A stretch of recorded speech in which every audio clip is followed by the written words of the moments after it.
Hi, y'all. I'm Carrie Stevens, And I'm Anastasia Harris. and we're here today to talk to you about a concept called multicommunicating. You know, with all of us zooming on our laptops today and trying to text on the phone at the same time, we thought it was time to revisit this concept. So let me just start off and ask, how many of you are actually sitting with your undivided attention as we give this presentation? All right, I kind of figured that would be the case. Well, a lot of you are actually multitasking. So maybe you have another window open and maybe you're kind of reading a paper and listening in one ear. And the research actually says that even that behavior degrades performance. However, if you have your phone sitting out and maybe you're texting at the same time as trying to actively be engaged here, that starts to get a lot closer to this concept of multi-communicating. And you know, we have been studying this concept for about the last 15 years. And so we're going to revisit that and really try to set a research agenda for the future. Anastasia, take it away. So in our paper, we kind of broke down our approach to revisiting the topic of multi-communicating into three main sections. So first, we talked about the difference between multi-communicating and other terms as a way to define multi-communicating. And then we reviewed some key findings and just addressing the general understanding that we know based on research about multi-communicating. And then we ended out with a research agenda about potential future research and future work related to multi-communicating. So the key definition or the core definition of multi-communicating is using technology to participate in more than one conversation simultaneously or near simultaneously. And it's really important to think about the fact that it involves conversations and it involves simultaneous conversations. And that's really what distinguishes multi-communicating from some of these other terms that people might think are considered multi-communicating, but are actually different. So going back to the example from the beginning of our presentation, as you're watching or listening along to our presentation, you might have another screen open. If you aren't actually engaging in conversations, that's more multi-screening than it is multi-communicating. And then with the concepts of task switching or sequential communication, those might look like multi-communicating, but if you're not participating in these tasks at the same time or conversations at the same time, but they're really just lined up back to back, then again, that's not multi-communicating. And then multitasking, the term that is most often confused, is really about completing tasks. And so when we're talking about defining multi-communicating, it's really important because multi-communicating has unique impacts on our communication and behavior and the different dynamics that we engage in during conversations. And it can become more intense depending on some factors. So past research has shown that the more people that you're engaging in multiple conversations with, the more topics that you're addressing, the more complex those topics are, and also the pace of those conversations really impact the intensity. And then something that might be really interesting or relevant to us as some of us start to transition to working from home is the different roles that we are enacting in these conversations. So there's a difference between carrying on two conversations with two coworkers at the same time versus being at home and trying to talk to a roommate or family member off to the side where you're also trying to participate in a meeting during working from home. Anastasia, that is so true. I think all of us are experiencing jumping between these different roles. And I tell you, whenever my high school son comes in and kind of whispers out in the corner, boy, I tell you, it is so different than whenever I'm working at work.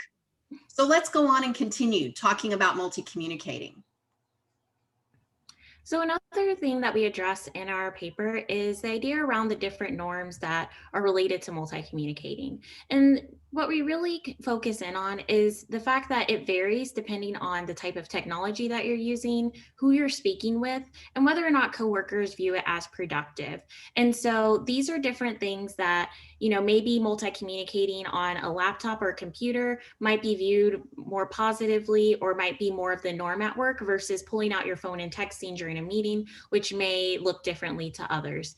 And so thinking about the different norms around multi-communicating is something that we really focus on, because this is a potentially very rich area to consider as we continue doing more work, especially as people are working from home more often and are crafting new norms. And so, in addition to this, we also highlight kind of the where, who, and why related to multi communicating after we define what it is. And so, most of the past research has talked about how multi communicating often occurs during meetings, and they can be on task or off task. And then, aside from the fact that people often engage in this when it relates to their work, people have individual preferences that might make them more likely to engage in multi communicating or to prefer it. So, as an example, polychronicity is a term to refer to those who prefer to work on tasks at the same time.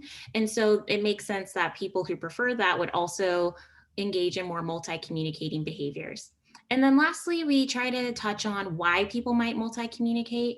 And so oftentimes it's related to those norms, but also the environment that people work in. And so there might be more of a pressure to multi communicate because people may have associated that behavior with being more productive or some other perceived benefits. And then the last thing that we really focus on in our review of multi-communicating research is perceived incivility. And so a lot of research has looked into whether or not people view multi-communicating to be rude or inappropriate. And often this relates to whether or not multi-communicating leads to certain outcomes. So, are you in the middle of a meeting and then you're also in a chat? And so when someone asks you a question, you look confused or you don't know how to answer, people might view that as more rude. But if you're able to skillfully multi-communicate and it doesn't lead to a lack of productivity or errors or interrupt the team dynamic, then people may not perceive that as incivil or rude, and thus you might be able to get away with more multi-communicating behavior. I've been thinking a lot about multi-communicating, and if I'm truly honest, probably part of the reason I originally started studying this is I felt like I was pretty bad at it. And other people seem to be better than I was. What I'm realizing now is that probably they're just a little more practiced. However, as I have started shifting between different contexts, and especially in working from home, I realized that home context makes it really hard for me to multi-communicate. It's also kind of tempting for me to grab my mobile phone now if I hear the buzz close to me. Whereas when I was teaching in person, I always left my phone in my office so that I wasn't tempted to jump into that. So let's talk about what we talk about in our paper about 3 primary future directions for research. And the first one has to do with the future of work.